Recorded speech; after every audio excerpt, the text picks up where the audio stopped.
Hey guys, Nate Cap here. Just wanted to get on and thank every one of you who made it out to my Earthbrain 3 debut this past Sunday on YouTube and Rumble.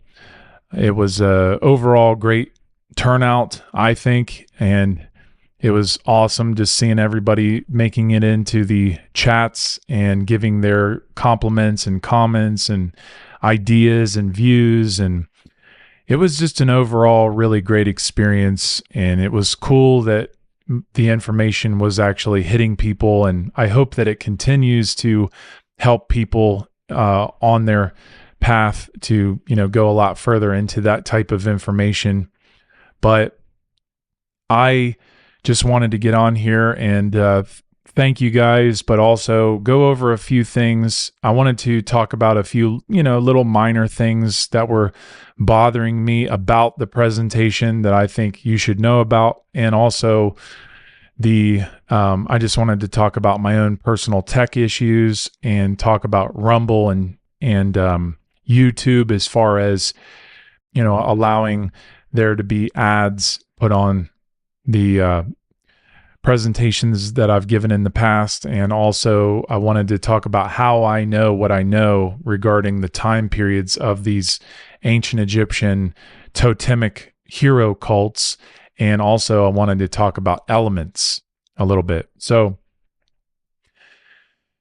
the little things that really little nitpicks that I have that were bothering me, but one in particular that really bothered me that I just want to make sure that people understand, when I was talking about the key to alchemy, which is dealing with the number 8 symbol, talking about the scarab going through the spiral.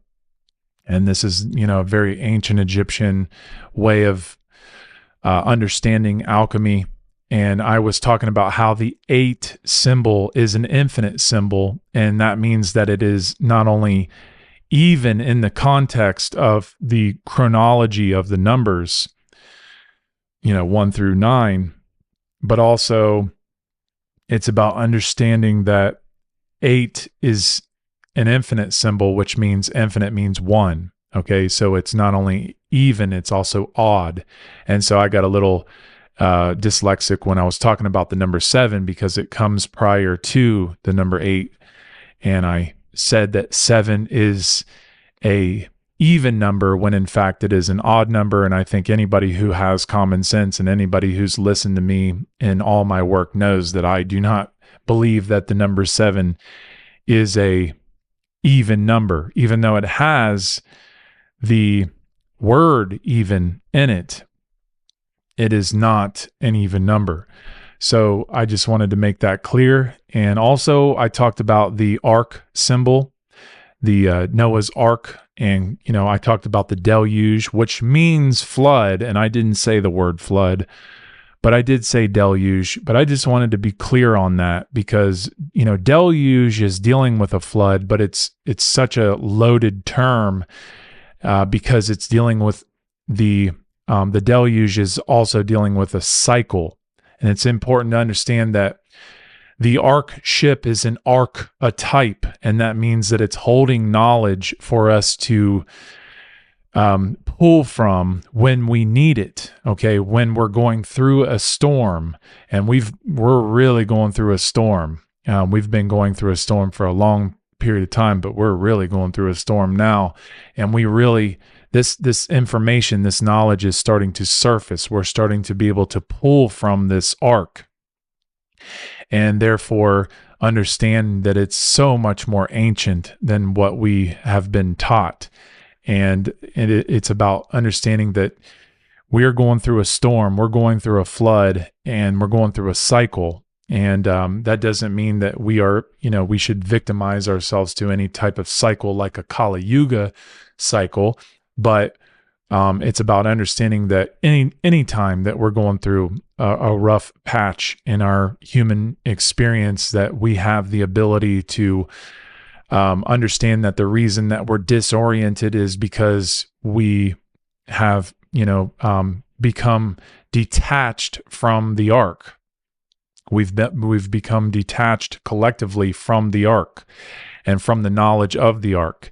And so it is our duty, it's our job as human beings who have the ability to see and have the ability to understand, which I really think pretty much anybody who has any kind of cognition in their, with their brain working properly can, come to understand this. I mean, I was, one of the slowest people I ever knew when I was younger. And here I am talking about some of the most advanced knowledge there is, in my opinion.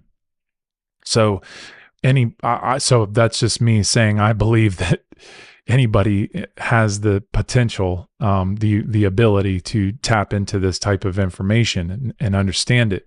So the ark is just such a important archetype that we must take serious, because it is preserving the knowledge of the cycles, being the lunar, the solar, the stellar, and much more. Okay. And it's about understanding that we are going through a storm, and the rainbow is there as a signal of light, that we must, understand that ark. We must understand that ship of animals as constellations, as stellar, okay, because it's preserving the stellar. And so it's such a big deal. It's such a big topic. And, there's so much more to it. But, if you go to Cubbyhole, or just, go into your own research and look into that, you'll see for yourself just how beautiful and how important it is. Now, the other thing that I said that I wanted to also bring up was when I was talking about the divine synchromistic orientation definition, I forgot to say the word dualistic, and because I was talking about being spiritually dualistic. That's very important, because being spiritually dualistic means that you are understanding the difference between light and dark, and you're synthesizing to find that center. Okay, and that's very, very important to understand. Also, there were a few slides that I read where I just left out some words like of and the, or things like this. And it's just minor little nitpicks that I wanted to point out that I saw. So, very, very important to just, recognize where you, might mess up and call it out. And that's your way of refining yourself. I'm refining myself, and I'm just moving forward, and just hoping that people have common sense to understand that, especially when it comes to the number 7, that it's about preserving the 7 as it is an odd number, and it's not even. So, yeah. Anyway, that being said, I wanted to get into technical issues. I had a lot of technical issues, and I'm sure anybody who's a content creator understands this. One of the things that I wanted to make mention of, though, because I've had more tech issues I've found this year than in the past 10 years. And I don't consider myself a wizard at using technology, but I definitely have, I understand how to make things work. And I have never had as much problems with my technical skills as I have this year. And I do believe that it's because, for one, I'm realizing that I'm more and more not the boss of the way things work. And that is, that's because AI is taking over, and it's because our technology is becoming, technology being used from human beings is becoming obsolete. And that means AI is just going to do everything for us. And that means, we're not going to be able to, really, be the boss of the machinery that we're using, which is, not a good sign. I mean, a lot of people would argue and say that, this is a great thing because AI does everything and you don't have to. And I understand that because AI has been a big help in expediting a lot of the way that I'm learning and the way that my workflow is. But it's also becoming a nuisance because it's wanting to basically become the boss of what I do. And I know other people feel the same way. I know other people have been warning us against this for a very long time, but you can start to see it. It's incrementally being done, and it's just really in your face now as far as I'm concerned. Now, as far as other tech issues like Rumble and YouTube, especially Rumble, they have been putting ads on my videos. And I don't know about you, but I really hate when I'm watching someone's amazing, show that they've made, their podcast or their presentation, and then an ad pops up when I'm in the flow of taking in the information, when there's a really great point being made or whatever, and then it's abruptly interrupted by an ad or some kind of commercial. And it drives me insane. I cannot stand it. I do not recommend that anybody who really has anything valuable to say to ever put ads on their work. Now, that being said, Rumble has allowed, and I've even tried really hard to make sure, and I'm not the smartest person when it comes to making sure ads don't come up on my work, but I definitely have gone into the options to change that to where my work is not being monetized, where people are not making money off of my work, off of my great work. I mean, when you go and watch Oculus on Rumble, Oculus is one of my most popular presentations. It has an ad every 5 seconds. And I just wanted to just strangle someone. I wanted to break something. I wanted to, it made me so angry that people are this vicious, and that they would do something like this to someone. And maybe it's AI to some degree too, but it's either way, it's wrong. It's not right. It's horrible. It's very upsetting. And I'm going to have to, get in touch with someone from Rumble and also YouTube. YouTube's doing it as well, but not as much as Rumble, thankfully. But either way, it's being done, and I'm very annoyed by it. And so I have to figure that out, because I do not want anyone watching my work and having to deal with that, having to deal with ads just abruptly interrupt their flow of taking in valuable information. It's just stupid. So that being said, I wanted to talk about I just want to see how much time I have here. I have been on here for 14 minutes. That's not bad. I wanted to talk about the epochs of time dealing with the ancient Egyptian totemic hero cults. And even though people didn't ask any questions, which is fine, I just wanted to talk about this because I know, I don't want to sound like I know for a fact that the stellar cult lasted 150,000 years ago or 300,000 years ago to 150,000 years ago, and lunar cult lasted from 150,000 years ago to 100,000 years ago, and solar cult lasted from 100,000 years ago to now. I don't want to say it like I know this 100% for a fact. I'm going based off of multiple sources, meaning General Drayson, whose work is just so important, so vital to understanding epochs of time and glacial periods. I'm going off of the work of Albert Churchward. I'm going off the work of Gerald Massey.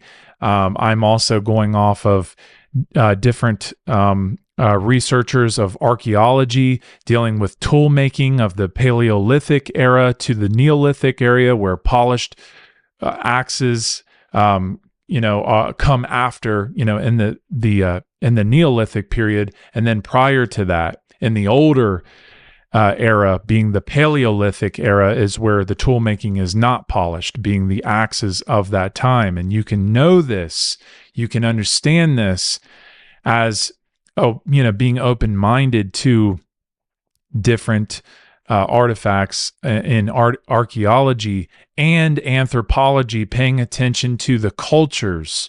Okay, and that's one thing that Albert Churchward has done so well with, is paying attention to the cultures, paying attention to the tool making, going from axe to bow and arrow to sword, paying attention to the mythology prior to the eschatology. So the mythology becomes the eschatology between lunar and solar.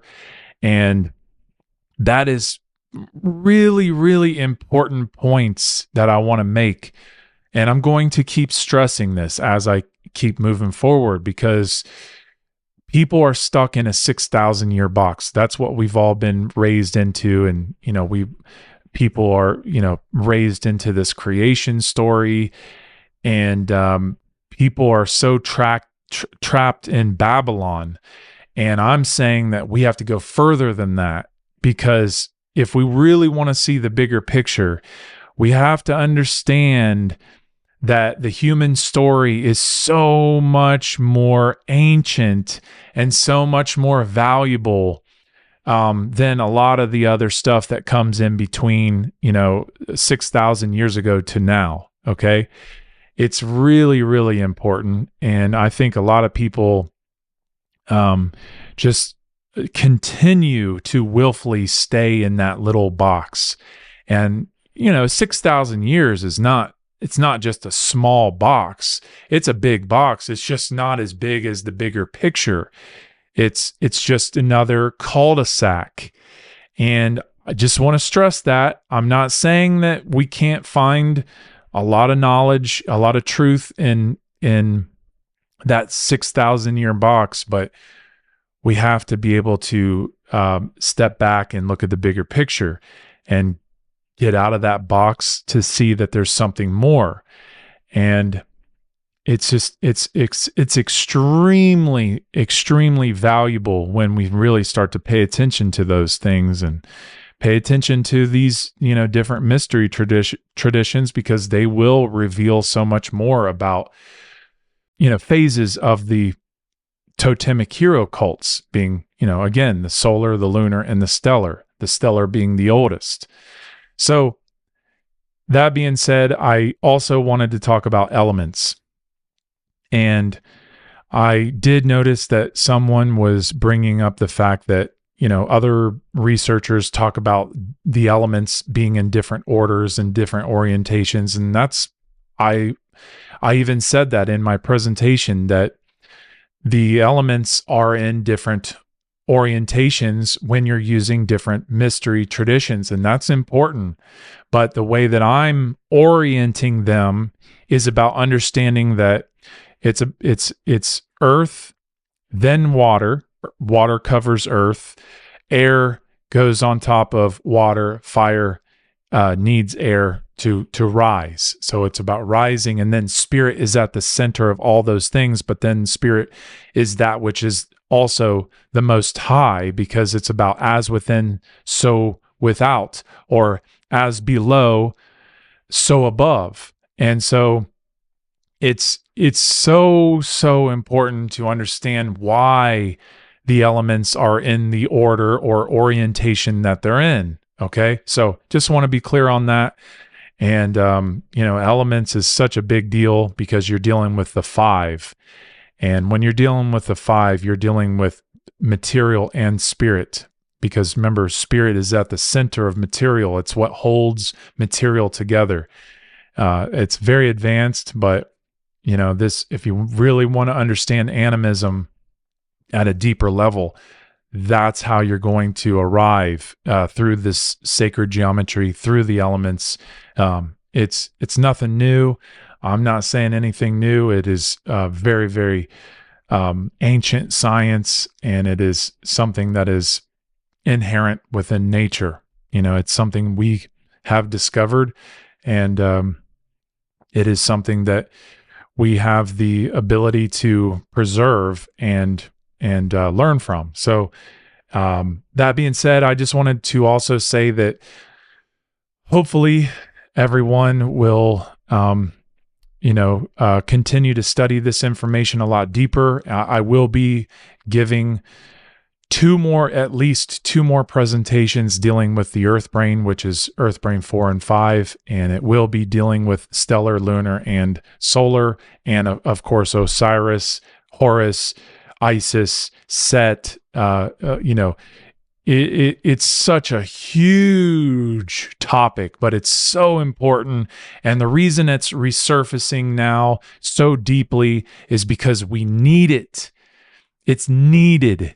It's needed because it is the thing that helps us become aware of the control structure that is being used against us in a very inverted way.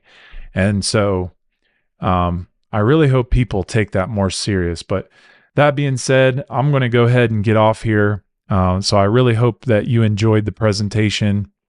It seems like everybody did that made it to that talk, and I will be definitely taking a little hiatus for the next month or two, but I might actually get on some other shows here pretty soon. So definitely stay tuned, and I will see you guys again soon. Thank you.